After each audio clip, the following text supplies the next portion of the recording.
yung napaka-init na pagtanggap sa amin dito sa bahay. Mahalaga ang darating na Mayo at 9 dahil ang nakataya, napakalaki. Nakataya ang kinabukasan ng ating mga anak, ang kinabukasan nating lahat.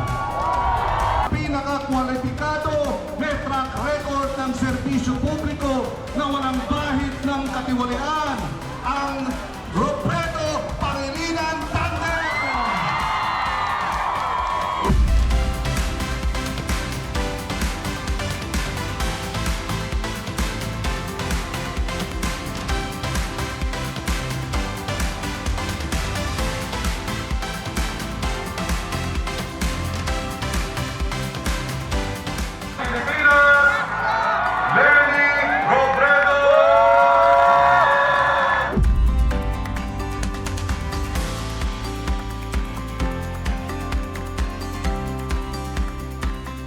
Sana tinatabangan nindo ako ngunya na eleksyon, bako lang dahil Bicolano ako.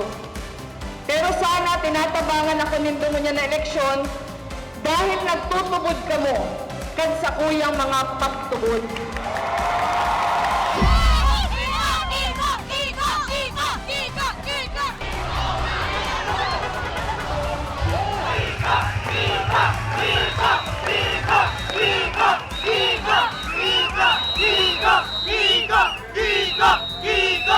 Ang susunod na magiging presidente ng Republika ng Pilipinas, Leni Robredo.